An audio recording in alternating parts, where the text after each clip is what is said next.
Hello, everyone, and welcome to episode 14 of the Anime Banter podcast with your hosts Turtle, Sean, and Mike. Thank you for joining us today. How are you guys doing? I'm doing all right. How about you guys? Also doing pretty well. I'm doing pretty good myself. Been enjoying book 3 of the Mistborn trilogy, Hero of the Ages, and been playing some Final Fantasy 16. Very nice. I picked up my copy of 16, but I haven't really had a chance to play anything besides the demo. But I like it so far. You not play games? No. I need more time in the day, man. Now, let's face it, we don't need Turtle to play games. We need him to edit the podcast. And edit my YouTube channel. That's yeah, true. yeah, for his YouTube channel, RPG Treasure Trove. Have you tried not sleeping? Yes, I don't function without sleep, unfortunately. I know plenty of people they can stay up for a couple days and they can survive and function. I don't function without sleep, unfortunately. Have you tried playing video games on your lunch hour? I don't think I'd get very far. I mean, I have about a 15-minute trip to and from work to get back to my place, so I have a half hour for lunch to eat. I don't know if I'd be able to get a lot of game time in, but Yeah, I definitely want to play more. Have you tried bringing your video games to work? I haven't. I could certainly attempt that. I just don't see it going very well.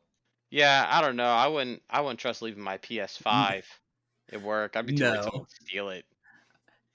I mean, I work in a car dealership in the service department, so I imagine it would be not very safe. Yeah, probably not. Sometimes I do get a hot minute to play Marvel Snap, though, so there's that. I fell off the Snap train. Not me. I'm still chugging along. I haven't played in like 2 weeks, but I'm going to get back in here soon. It's just I used to play a bit, a little bit here and there, like during the workday or on lunch breaks and stuff like that.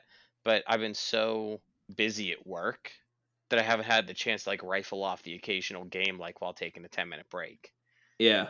I started to get burned out on it, and I missed a couple seasons now.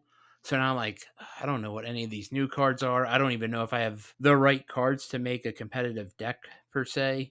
Like I still have it installed on my phone, and every time I see it on my home screen, I'm like, like the itch is sort of there. I'm like, and then I open it, I'm like, I don't know what the hell I want to do in here anymore. Well, Yeah, they you gotta have save your tokens for Token Tuesday. Oh, so you gotta save your gold for Token Tuesday. You yeah, use your gold to buy tokens on Token Tuesday. You save your tokens to buy up-to-date cards for 6,000 tokens. and they did add a new game mode. So if you want to be super competitive, I feel like most of the super competitive people have moved to the new game mode. So I kind of just play a match, but that's me. I'm not super competitive, but Oh, I haven't played the super competitive mode yet. I tried it once and I'm trying to think. You each have a certain number of bars that you sort of wager on with the snap as to how many bars, and once you run out of bars, you lose that round.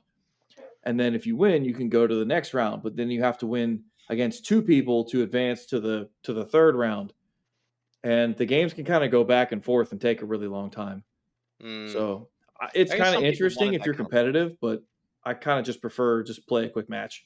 Yeah, it's rough. There's always that line between the casual in any card game, whether it's mobile or in person. There's always a line that's difficult between the casual player and the hardcore player. I remember games like we played the Panini Dragon Ball Z game, and Yeah. I knew people who stomped on me because they had every card in the whole game memorized, and they could see what personality you had and knew like every card you were going to put in that deck. So when they played cards where it's like name a card, look through your opponent's deck, and remove all copies of that card from the game, they just knew what to say. Yeah. Or if it was like name a card in your opponent's hand, they can't play that. They were just so good they could guess like, oh, that's the best block in the game, or like, oh, that deck they're using that card for sure. So they could guess that, and then you're stuck with that in your hand, even though they didn't see your hand. Then there was me who was like, yeah, I know like most of the cards, but I didn't have the meta memorized. Ugh, card games. Yeah, I'm definitely not that smart and my memory's not that good, so I'm very, very casual. I love card games. Same. Today, we are talking about Jujutsu Kaisen Zero. Jujutsu Kaisen Zero tells the story of Yuta Ukatsu, a high schooler who gains control of an extremely powerful curse spirit, and gets enrolled in the Tokyo Prefectural Jujutsu High School by Jujutsu sorcerers to help him control his powers and keep an eye on him. Jujutsu Kaisen can be viewed on Crunchyroll. So before we jump too far into the movie, let's talk broad strokes about Jujutsu Kaisen. This movie plays as a prequel to season one, in a way, as this movie takes place 1 year before season one begins, in a timeline reference, not actual release date, because at the time of hearing this, season two just premiered yesterday. I'm definitely gonna have to go back and watch season one because it's been a while for me. I was gonna say when this show came out, it was huge. It was absolutely huge. Like so many people loved it, and I'm actually kind of surprised it took them this long to get to a second season. I'm like, oh, okay. I remember watching this. I've watched season one in early 2022. My wife and I took a trip to Phoenix in February that year, and I'm like, oh, I've been hearing really good things about this Jujutsu Kaisen show. I'll download a bunch of episodes and watch it on the plane to and back. I probably watched 10 episodes. And then I was doing some research for today. I didn't realize season one came out in 2020. Wow. Like, Wait, is that how long ago it was? It feels yeah, like I 5 years wish ago. I oh, see, to me, I felt like it was much more recent. Probably because I only watched it last year. Mm. I know, me behind. Shocking. Yeah, I mean, But I found out about this show because of you, Mike. You watched it and you were like, "Hey," because you knew how much I'm into anime, and you're like, "Dude, have you seen the show?" And I'm like, "No, I haven't even heard of it." So I found out about this because of you. So thank you. you're welcome. I'll take that as a rare W Yeah, for me not giving you a show to watch instead of the other way around. yeah. I mean, I don't think I was like real big into Crunchyroll at the time. So Crunchyroll likes to throw suggestions at you, like, "Hey, you watch this show, you might like this one." So that like this didn't come up on my radar for whatever reason. So I'm glad that you told me about it because I went out of my way to watch it and I really like it. Yeah, I loved season one. I'm guessing the reason it took so long between season one and season two, the work on the movie, COVID, I'm sure played a big part of it. Oh yeah. And season one was actually 25 episodes, which when do you see a season one of an anime be that long anymore? The 90s and early 2000s. It ended after that. Oh, we're gonna cut down to 12. What? Yeah, I guess you're right. I mean, they kind of gave us two anime seasons in one, like by modern season standards, right? So it's like Yeah. two seasons in one, then a movie. So I guess I can't be that mad. It took them a little while. This is also the same company that worked on Chainsaw Man. Yeah, same animation studio. So they've been busy. They deserve to take breaks too. Also, man, But I said it during our Chainsaw Man review. These shows are so similar. yeah, Yeah, they do. watching this movie, which this is actually the first time I've have seen the movie. I really wanted to see it back. I remember it. I think it didn't come to the states until after I started season one, and I'm like, man, I'm really liking this show. I would love to see it in the in the theaters, and I just never got around to it. Yeah. So this was actually my first viewing of the movie, and I loved the movie. But after watching Chainsaw Man so recently, I'm like, oh wow, I know we talked about similarities, but it's very similar. Replace the Devil of the Week with the Curse of the Week, and there's not as much horniness in this show as there is in Chainsaw Man. No, definitely not. Yeah, it's definitely a different vibe. So they're But not that similar, but they're also kind of similar. yeah, art Even the style art style is very similar. Yes. That's I found myself wanting to call the main character Denji and I'm like, "No, no, no, wrong show." I even think about the main three characters like Yuji, your light-haired protagonist who has like a unique circumstance. And then, Megumi, like him and Aki are so similar, even like personality in look. Like it's kind of weird actually. And then Nabar and Power are really not much alike, but even so they still have there's only one woman that they put in there. Um and she has a kind of similar hair color to Power maybe. I mean, to go even farther with Yuji and Denji, Yuji eats a curse, and Denji is given the heart of a devil. They gain their powers through somewhat similar ways. Not Yeah, that consuming. not that Denji ate the heart of Pochita, but kind of, not really. yeah. It's close enough. Yeah, either way, they have like a demon living in them or a curse living in them, Yes. Yeah. and like that's and like I said, that they're on a short leash, right? Because the organization that runs things is like, oh, we don't like that. I gotta say the organization in Jujutsu Kaisen uh, is much more watch this person or we're going to kill them.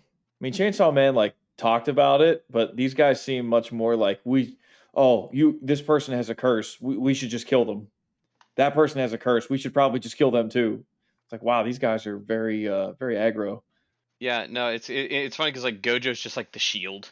He's Yeah, just like he's like, guys, don't kill like Yuji. Don't do it. Don't kill Yuji. And they're like, we're gonna kill Yuji. And he's like, don't kill Yuji. We're gonna kill him. Uh, at the same time, Yuta comes to school and they're like, we're gonna kill Yuta. And he's like, don't kill Yuta. We're gonna kill him and you.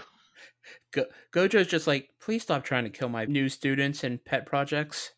They're very strong. I need them. He's like, I, yeah, these I are like the most powerful students that I've had in some time. And it's like, no, they scare us too much. I mean, for good reason though, I guess. I like how Gojo's calling all of them these old geezers. They have no idea what's going on. It was the last time these little geezers even saw the field. Let's face it. Probably when they were in school. Yeah. I mean, I remember that being a very big part of season one was Gojo versus the old geezers and the difference in mentality between the two.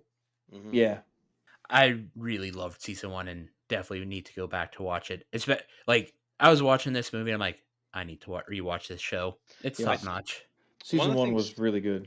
yeah, one of the things I really like about the movie, is that in the show, if you watch like the arcs of the second half of the season, the first year students have to team up with the second year students to like do battle with another school, uh, and in that regard, uh, we get a little bit on the second year students, but not a ton.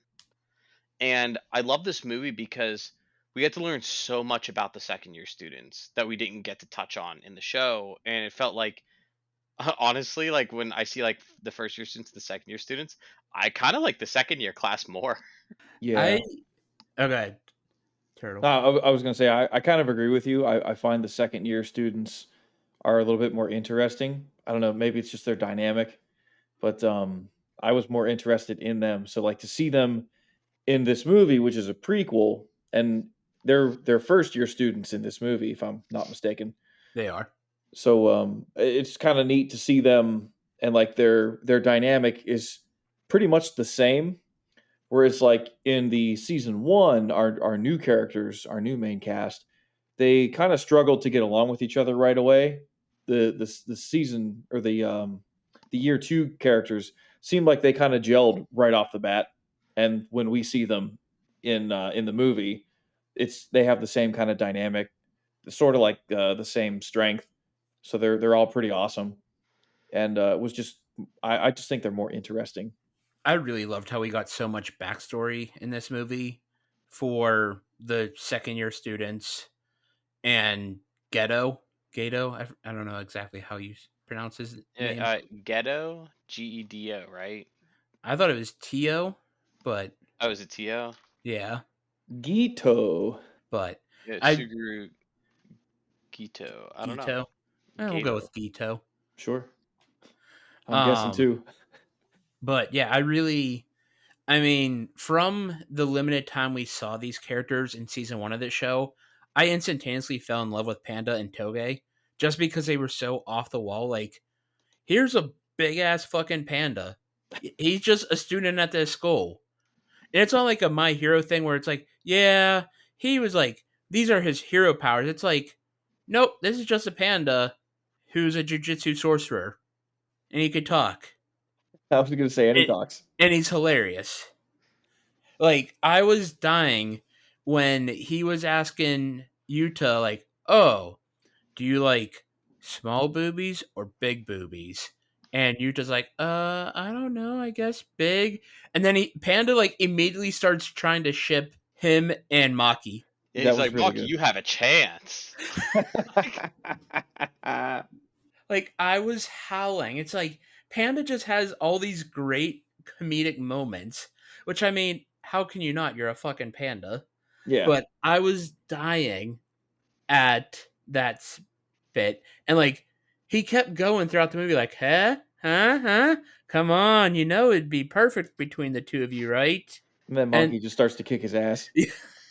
and then Toge, you're just like in the show, it's like you're like you learn about the whole cursed voice and how he only could talk in like rice roll ingredients, so he doesn't put a curse on his classmates. And it's just like, what? It's the most absurd off the wall thing ever. It's like I want to know how they came up with that idea in the writing room. Yeah, that's a pretty crazy power. I mean, the power of speech actually made more powerful through curse. I just thought that was a really clever idea and a really cool power, but also it kind of sucks because it's really hard to talk to people without cursing them. And that's what even Yuta was saying. It's like, how the hell do I know what he's talking about? Like, all he says is are like salmon, kale, rice. It's like, how am I supposed to understand what the hell he's talking about? They could have gone with the character who like doesn't say anything or uses, sign language or something. No, he has to list off like rice ball ingredients, which is just hilarious. Another layer of comedy on top of Panda. Like when Toge and Panda get together, and you're just like, what is happening here? And I love how everybody else understands him. That's the best part. He'll just say like, salmon. They're like, yeah, I agree. Like what? I'm He's like guessing the Groot. It's like Groot and Rocket from Guardians of the Galaxy right there. that's Yep. sort of what I was figuring. Like, I guess eventually you just are so used to talking to this person that you know, like, what words and what verbiage means. It's almost like when you watch enough subtitled anime, you hear the Japanese and you read the English, and you can kind of hear your brain makes connects the two, where you hear the voice speaking what you're reading. Has anybody else done that, or is it just me?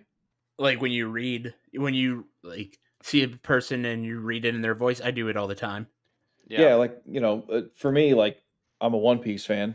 Obviously, for those who haven't been watching the YouTube with the unboxing videos, uh, waiting for the my set 3 to come in, and I'll do that on YouTube. But yeah, I mean, like I'll watch a One Piece episode, and I hear Luffy speaking in Japanese, and I read the English subtitle, and I hear the Japanese voice actor speaking what I'm reading in English. That's my brain just kind of like connects those dots after a while.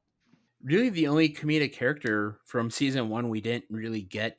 We got him a little bit, but not a ton in the movie. Was Toto Oh my gosh. Yeah. from Kyoto? Yeah, that's right. Toto was pretty funny.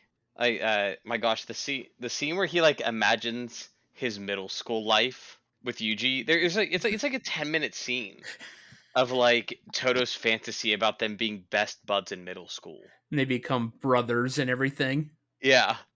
All that stuff made me laugh.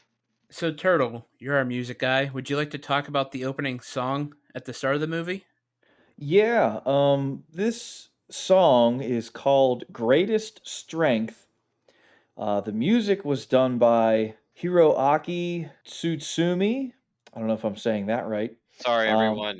We're not native Japanese speakers, so no, I mean, excuse I our appreciate the ignorance. language, but I cannot speak it. But Here, there's two vocalists on this track. One of which is Toft Willingham, Ches, and there's also Jessica Jelinas. I don't know if I said that right either, but I actually really like this song. It starts off very like soft and calm, and it kind of slowly builds to almost like this heavy metal ballad song. It sounds like something that I would listen to from a lot of the heavy metal bands that I'm into. So I just thought it was a really cool track, and I like the slow build as you're seeing Yuta kind of go through his morning routine, pulling himself together, getting ready for his first day of school, and you have this kind of playing in the background, and think it's a really cool song, and I thought just the visual of him like getting ready, walking, it just looked really cool as well. So I like I it. I thought the movie across, or not the movie. I thought the music across the board this movie in the movie was fantastic. Like they played some really great songs during fight scenes and when they were like hunting down curses and everything. It's like, yeah, this is pretty great. I don't know if Hero Hockey did the whole soundtrack or just this song, but yeah, the music overall I think is really good for this movie. I agree. During the final fight, there was a pretty incredible like musical tone change partway through the fight, I got and really into that song. oh yeah, it pumped me up big time. Like I was super invested in that fight. Easily my favorite fight of the movie, probably. So Yuta seemed like I feel like we have heard his name before in season one, and I could just be pulling a rabbit out of my ass with that, but we have like for him being a second year student, we really don't hear like we never see him in the show. We maybe hear about him, and then like so I'm thinking the entire time we're watching this movie, I'm like, okay, he's gonna die. Like something, like something is going to happen to him.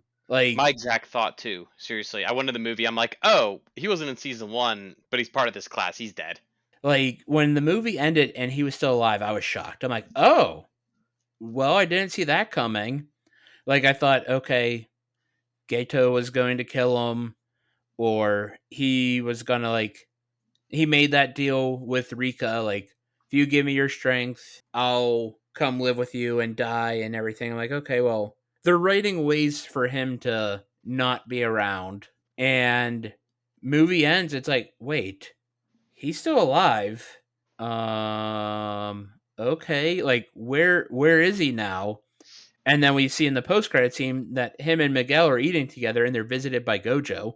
Yeah, that had me really interested as to when that post-credit scene actually takes place because they never show like Yuta leaving the school.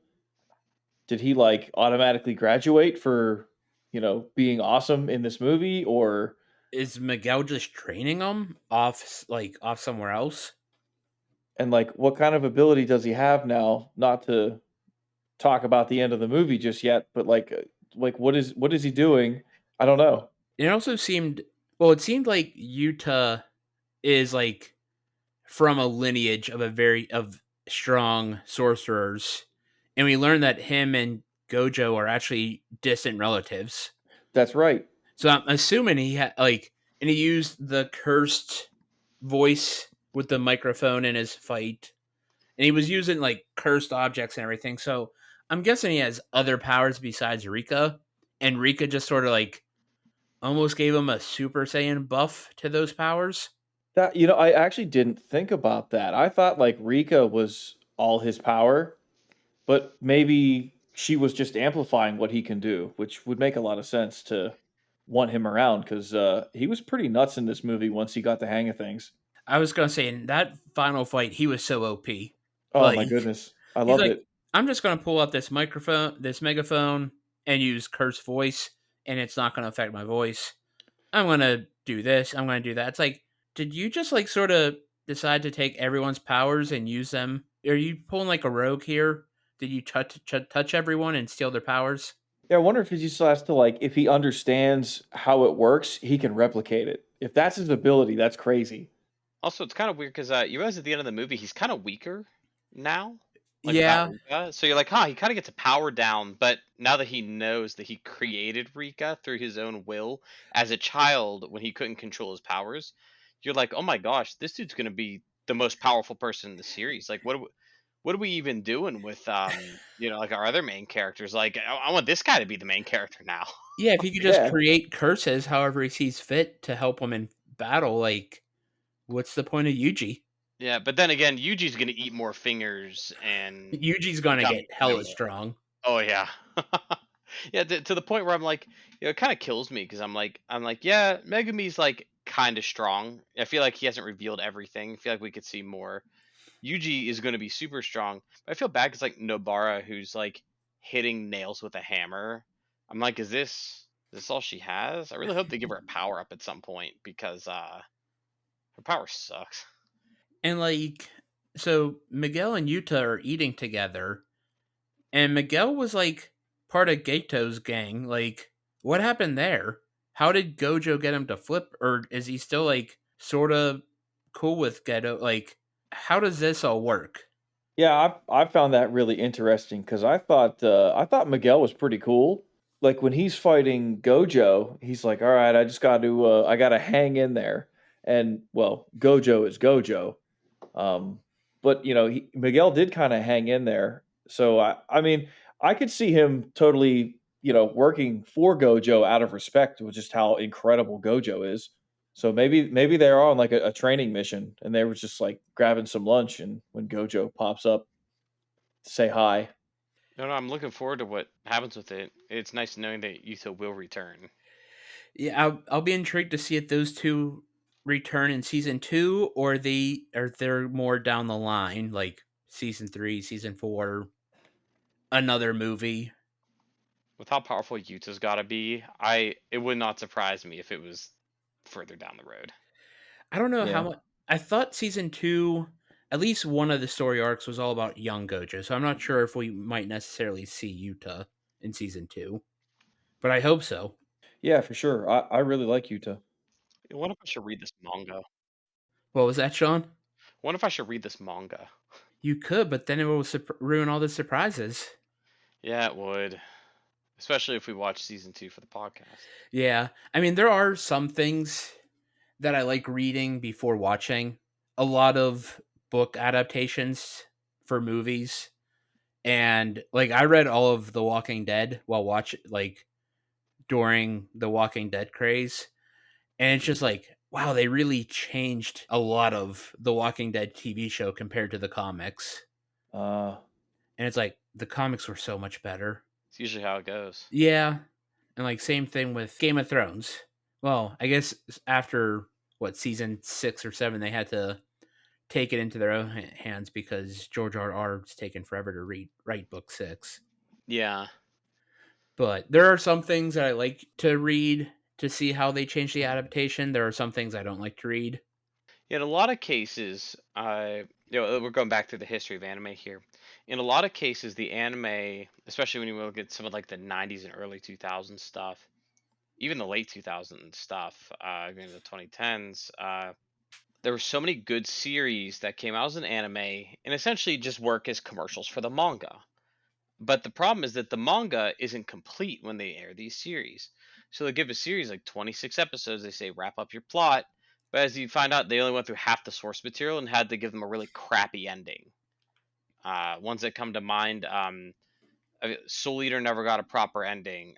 Claymore had a trash ending in the anime and a pretty satisfying ending in the manga, but the manga ended like I don't know 8 years after the anime aired, or maybe more than that actually. So even you, we can go back to Trigun. You know what I mean? Trigun. I don't think the manga was over. no, it Um, was not. I think it actually got canceled at one point and then started up again with a different uh like production and went under a different name like Trigun something. So right, yet Trigun was not done manga wise while they were doing the anime. right, and like I said, it just it creates these not great endings. So then I have to go have to read the manga so I can find out what actually happened instead of that crappy anime ending. These days, though, you get in shows like Attack on Titan is going to finish the series. My Hero Academia is going to finish the series. You're pretty confident in those things that they're not going to like pull a fast one on you. Demon Slayer, the manga's already done. Like I just want to watch the anime and see what happens because I know we're going to get the actual ending. So in a world now where where anime is getting like good endings, like very similar or the exact same ending to the manga, it's actually worth it to not read the manga in a lot of cases because you know you're going to get a satisfying ending in the anime, whereas before you knew you probably were getting a satisfying ending in the anime, so you may as well just read the manga.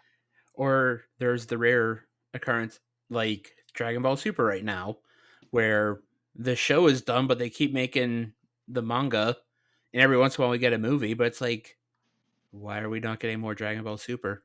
Yeah, we need more Dragon Ball anything, Toei, please. Super does need like another season though. Needs another 100 episodes. I mean, Super's not my favorite, but I just love the Dragon Ball universe and I love the characters, and I just want to see more stories from there. So yeah, I mean, the movies have been really good. I mean, the Broly movie I thought was absolutely amazing. The superhero movie I thought was good. I heard the manga's really good right now. I've heard it's had its ups and downs, but I haven't read it because I've been waiting for the show to come back. Please, That's Toei. where I am too with Dragon Ball Super. It's like I want more of it, so I don't want to read the manga. And I've heard some super crazy villains are in the manga. It's like it almost seems like the villains in the manga now are more reminiscent to the villains in the Z days. I know some people don't really like Super because of it more goes to the Dragon Ball roots of like tournaments and for arcs more so than the big villain. Yeah, but I eat that stuff up. Oh, me too. Yeah, I mean, tournament arcs, in especially in Dragon Ball, are absolutely amazing. They're some of the best, Dragon Ball stuff to watch is like the tournament arcs, and you get is it one in Z or is it Not two? nah, I mean you get the cell games. Yeah, I guess if you want to That's consider that a tournament, but it they don't kind of really is. do a full tournament. Really, that's the only tournament that I can think of in Z though. Well, there's the one in the Boo saga, but that gets interrupted, Yeah, that's true. I mean that you see that for like what, 2 episodes maybe? which I love that stuff. I, Yeah. I not mean, everybody's into the Boo saga, and I totally understand. That tournament I thought was really good until right before they split off to deal with Boo. I enjoyed that. That was good. I just love tournaments. Like as I've said before, I'm a huge wrestling nerd, and I loved the old King of the Ring Oh, pay King per of the Ring. views. Like Yep. the entire event was this one big tournament, and it Yeah, was like those. Some of those events were some of the best events around. Like I wish they would bring that back, like the one night tournament. yeah, man. Yeah, no, I Any get that. show that has a tournament arc, or just tournaments in general, they're fun to watch. Yeah, even like My Hero Academia has a lot of instances where like classmates face off against each other or in other schools, Yep. like the hero license exam and time after that. And I know a lot of people who are like, "Oh my gosh, they can have the classmates square off again. I hate this." Meanwhile, every time they do it, I'm like, "Yeah, let's check it out." Yeah, I I'm love all seeing the in. fun and creative ways they use their powers and the way the characters interact and build relationships. And a lot of those characters are learning new things to do with their powers because of who they're fighting. So it's for me, that's really fun to watch. Yeah, like My Hero Academia, in my opinion, a lot of people feel the opposite. I think it's actually best whenever it's academia. A lot of people are like, "Gosh, like it's grown so much bigger," where they have to escalate the plot. You can't just be in school forever. And I'm like, "No, you can, and it's I fun there."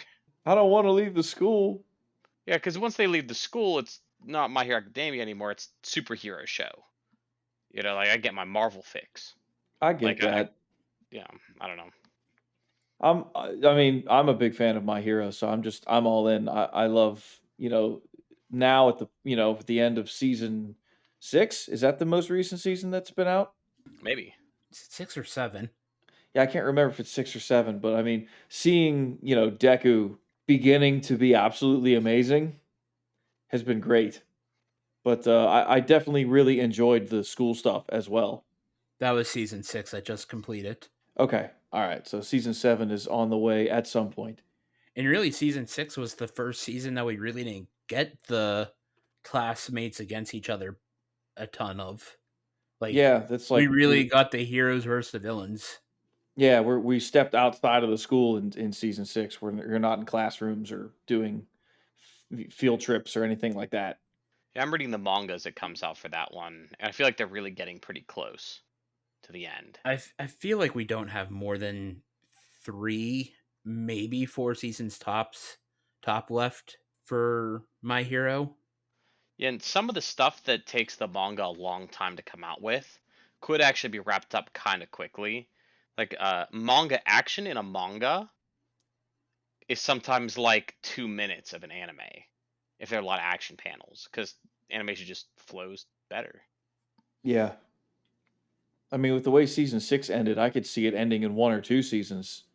I mean, Deku even said we're entering the last bit of before I became the world's greatest hero. We're in the end game now. He's telling you when the final arc is beginning. I feel like 7 could be it, but I I mean, kind of hope not because I want more, but I understand. they could just pull an Attack on Titan and just make the final season like 1,000 parts and just keep adding parts to it. I have to confess, I only ever watched season 1 of Attack on Titan. That's all I've watched too, but I always see the news. It's like okay, Attack on Titan's gonna be 2 parts for the final season, and it's like, just kidding, it's gonna be 3 parts. Just kidding, we're gonna add a 4th part. It's like how long? How many parts are you making this final season? I've been told to watch it by multiple people, so I one of I these days would I have to go back. I would like to get back to that show as well.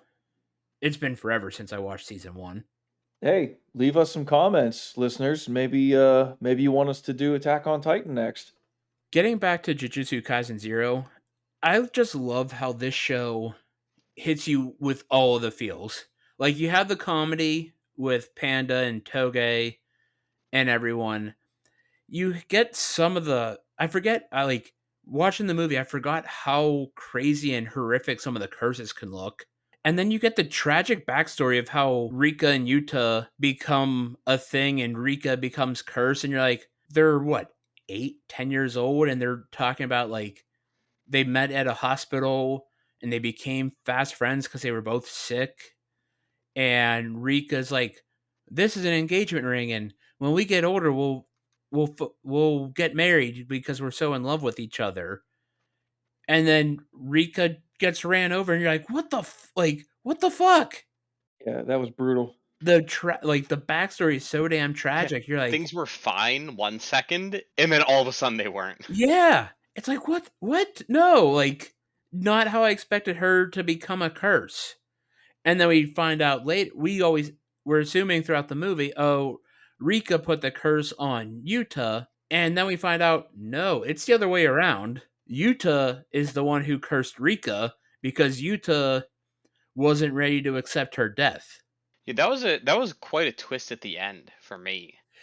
I did not see that coming at all. It's like, oh, like I figured, okay, Rika turned back into a human. They'll walk off into the sunset for together. Yeah, yeah, I was like, oh yeah, she's just gonna kill him. Yeah, because she has to. He made the deal with her, Yep, right? So, yep. like you said, at the end, she turns back into a human and she walks holding hands with Utah, and then they both just disappear. Yeah, I was not expecting that twist at all. So we get the tragedy, we get the comedy, we get the horror, we get a training montage, and I love a good montage.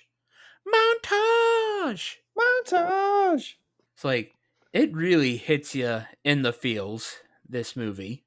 They do a good job of that. Also, I did want to mention, Gato. He is extremely unlikable. Like he calls all humans like lower life forms. So he just trash talks humans. We are humans as we watch this movie, so we hate this guy. Can we It's talk really about how creepy his smile can be? Yeah, oh yeah. very. Like when he smiles and like his eyes get all it's like they do like the close up of his face. It's like, oh shit, like super creepy looking.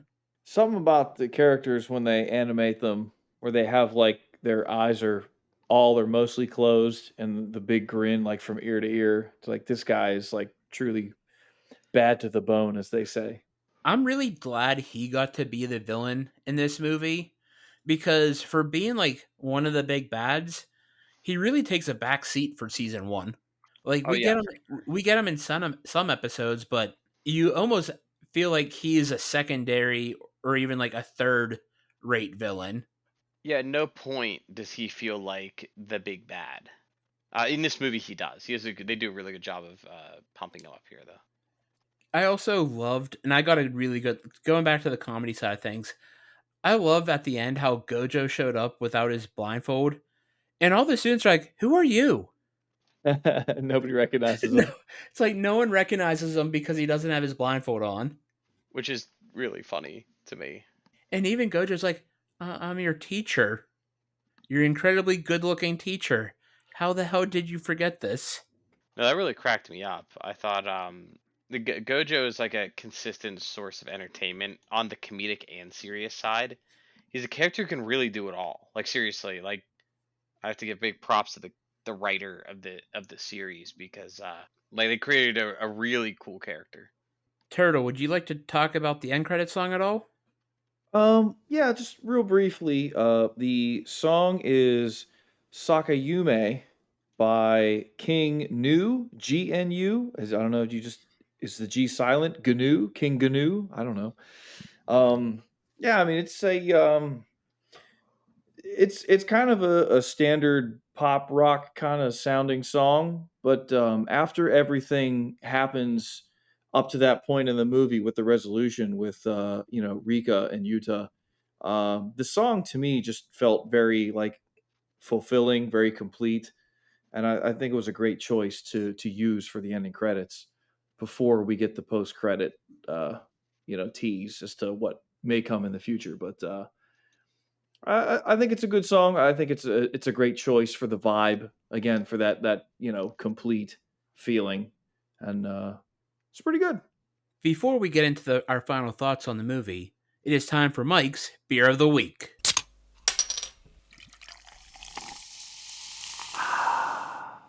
This week's beer is Harpoon Sticky Bun Stout. Harpoon is located in Boston, Massachusetts, and Windsor, Vermont, and they are actually employee owned. I've toured the brewery in Boston twice, and the brewery tour is actually really cool. So it ends up taking about an hour for the tour. The first 40 minutes, you get the tour of the whole facility and everything. And then the last 20 minutes, you get samples.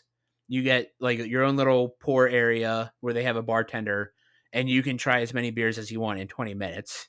And before the tour begins, they serve incredible, absolutely some of the best soft pretzels I've ever had. So if you're in the Boston area or taking a tour, would definitely recommend touring the facility. It's actually really close to the convention center. So I didn't realize this the 2 years I went to PAX East, but it's like right down the street. So if you're in Boston for PAX East or any other reasons, I would definitely check out the Harpoon Brewery. For the beer itself, the Sticky Bun Stout is a 7.5% stout, and it was actually made with sticky buns from Flower Bakery, which is a bakery in Boston. And all the money raised from this beer goes to the Camp Harborview, which is a children's camp up in Boston. So it's all very Boston themed beer. Really enjoyed this beer.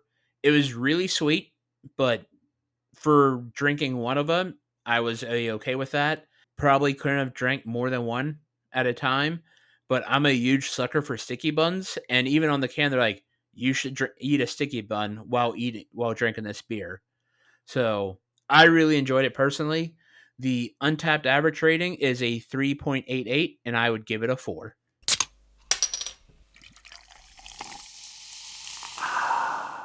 So, final thoughts on the movies. On the movie, what did you guys think of it? I really like this movie. I also like the show. I definitely need to go back and watch season one again because it's been a while and I definitely don't remember everything that was going on. But the movie as a whole, I thought was really good. And I think it's a great introduction for the series as well. If you wanted to start with the movie, you can. I think really well done, great animation, great music, cool story, cool characters, just everything. It's got everything going on in a positive way. So I recommend this. If you haven't checked it out, you should. It's really good. Yeah, Turtle, I'm gonna agree with everything you said. I'm glad we're living in the era where anime movies seem to be more relevant to the show instead of feeling like weird side stories that don't always fit in. And I'm not just calling out Dragon Ball Z. I remember like a bunch of anime movies have been like that for a long time. I was gonna say even the My Hero movies really don't play into the show at all right now. Yeah, that is true. But yeah, a lot of anime movies are doing it right. Yeah, I just watched the Tiger and Bunny movie where they introduced Golden Ryan, and I'm like, yeah, actually feels like it takes place like right after season one. Like, it feels good to watch it. Like, it fits right in. This movie felt good, fit right in. The Mugen Train was fantastic. I really wish they wouldn't spend the first 7 episodes or whatever of an anime, or 13 episodes of an anime playing a movie, but longer. Wish they'd stop doing that. But still, though, the movies are good. The quality's there, the script is there, the staying canon is there, and I really love it. So I love that trend. I mean, I'm pretty much gonna just say exactly what you guys said. I love this movie. It reminded me how much I love the Jujutsu Kaisen universe. Like it was one of those things. I watched season one. I love season one, and then really didn't think much about season one since I watched it, just because other shows are out there, life in general. So watching this movie, I'm like, wow, I forgot how much I loved this shit. Like season one, and like I really need to get back to. I need to rewatch season one before season two gets too far out. But Turtle, you said it right. Like with this being a prequel movie, you could really watch this and season one in any order. Like if you want to watch all of season one before the movie, you can. If you want to watch this before season one, you can. Like they did a great job like playing it out that you could really watch the movie and season one in any order and it wouldn't affect it one way or the other. So yeah, I really enjoyed how they like if you watch the movie before season one, you're gonna have more backstory for some of the secondary characters in season one before you watch it. And you might gain a bigger appreciation for those characters in season one than if you flipped it the other way around. For those of us who watched season one before the show or before the movie, we knew some of the stuff already involving those characters. Um so yeah. Anyways, I really want to go back rewatch season one, especially with season two being out now, at least the premiere. Um and just yeah, it was really great movie. And like you said, Sean, I'm so glad that this movie actually plays into the show and is not a yeah, this takes place in the show in some nondescript time frame that happens at some point, but we won't tell you exactly where it fits in the timeline. Or in the case of some DBZ movies, just yeah, these are non-canon. So let's talk about everyone's favorite fight of the movie. Turtle, what was your favorite fight? They're all really good, and I feel like you can't go wrong. But what I kind of found most interesting and kind of what made me chuckle was the Gojo versus Miguel fight. When we first are introduced to Miguel, I immediately like my eye was drawn to him like, "Oh, this character is unique. He doesn't seem like a just a random, boss of the week type character. He had a cool design." So, he was the one who sort of was leading everybody else besides Gito. He was sort of like Gito's number two. At least that's what it seemed like to me. So with Gito off doing his mission, Miguel was stepping up, be like, "All right, guys, follow the plan. We're going to do this, do that. I'm going to keep Gojo busy." And for anyone who watches the show and know how amazing Gojo is, that's a tall order. So the fact that like his whole plan was to just stall as long as possible, and Gojo being as incredible as he was, it was fun to see them kind of, Miguel throwing everything he can at Gojo and Gojo just kind of swatting him away like a fly, but he still kept getting up for more. I just found that interesting. Gojo's cool. Miguel stood his ground and did a great job, and I just thought he was an interesting character. So that was the fight that I kind of liked the most. Sean, what was your favorite fight? For me, it was Rika Laser. Laser go brrrr. Um, I just yeah, it just hypes me up. You gotta love a good old fashioned anime laser beam, right? When Rika did the Kamehameha, that's what they're doing anime. Like, oh, did they do the Kamehameha? I'm like, yeah, of course they did the Kamehameha. Like every anime character does a Kamehameha, right? So that was easily my favorite fight. But I will say a little bit of I want to give a shout out to the Yuta Maki like training fight in the beginning, where I don't know, they're just like sitting around doing casual training. They even made like the most mundane training fight like interesting in this movie, and I want to give them credit for that because I was like, man, I don't always enjoy like the training fight, but like they made it fun.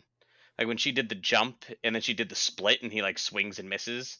I'm like, this is fantastic. And then she does like a takedown move and then bonks him in the head with the stick. I'm like, this is fantastic. Like it's so good. But yeah, I mean, at the end of the day, they gave the final fight everything. The soundtrack, they gave it the cool looks, the expert animation. They knew where to put the best of what they had, and they did a great job. My favorite fight was also Gato versus Yuta slash Rika. I mean, it was sort of an easy pick with being the final fight. You knew it was going to go all out. You knew it was the main event. But to give a little bit of a prop, definitely to the Gato versus Panda fight. I really enjoyed the Panda Gato fight because Gato's like, "Oh, you're so predictable," and Panda's like, "Yeah, I did that on purpose so you wouldn't expect this." I sort of wish we got more of the class versus the curses. They were just sort of like dispelled so easily for the most part. Yeah, they got beat pretty hard. Yeah. But they also don't have a special class curse with them. That's So it's true. not their fault. That's true. There are a bunch of jobbers going against the main event players. And now it is time for the waifu of the week.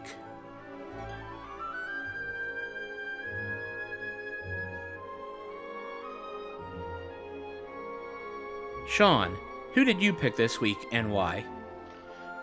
For me, it's Satoru Gojo. It's always Gojo. The best character in the whole series is always Gojo. That's how I feel about that. So we're just gonna roll with that. Gojo. Turtle, who did you pick and why? For this week, for this movie, I'm gonna pick Rika. It's a really sad story. Poor Rika, who, was run over as a small child and didn't really get a chance to live and was cursed by the one that she loved the most. And after everything, said and done, she still just cares for Yuta and wants the best for Yuta. By the end of the movie, the way it resolved, not to spoil anything, go watch it if you haven't, please. The way everything resolved, she still is just, all positive energy. And I'm a big fan of that. It was, all love. So I just thought Rika was a sad, tragic character, but a great character nonetheless, who had cool laser beams. So, it all comes back to the laser beams. But Rika, yes, she's, all positive love. And I appreciate positivity, so. And I'm going to go with the low-hanging fruit and pick Yuta. Main character of the movie, but just a really good character arc for an hour and 45 minutes. Movie opens, he's getting bullied. He's accidentally hurting and killing other students that are bullying him because he doesn't realize he's cursed. And then, he's afraid of going to the school at first. And the other students didn't really seem too enamored with him. And then they pretty much become best friends. And, you see how tragic his backstory is. It's like the one friend he had as a child gets ran over, and you assume that child is the one cursing him, not realizing the whole reason that Rika's cursed is because Yuta is going through the 5 stages of grief, and he cannot accept her death until the very end, where he is like, okay, I accept Rika's gone, and because she helped me all these years, I'm willing to die to be with her forever and honor our promise. So yes, main character of the movie, but for it being such a short period, a movie length, I really loved his character arc. He got better character arc than some characters do over an entire season. It's true. Thank you all for joining us this week as we watch Jujutsu Kaisen 0. We hope you join us next week for episode 15 of the Anime Banter podcast, where we will be talking about episodes 1 and 2 of Vinland Saga, Season 1. Please give us a 5-star review on all platforms that allow reviews. If you are listening on YouTube, please like the video, hit the notification bell, and leave a comment. Turtle, do you have anything you would like to plug? You can always find me on my YouTube channel, RPG Treasure Trove. A friend and I sit down and play an RPG game, couch co-op style. If you like what we do there, like the video, subscribe, leave comments. I try to chat as much as I can. And if you're in the Pittsburgh area, come to Techo in July here.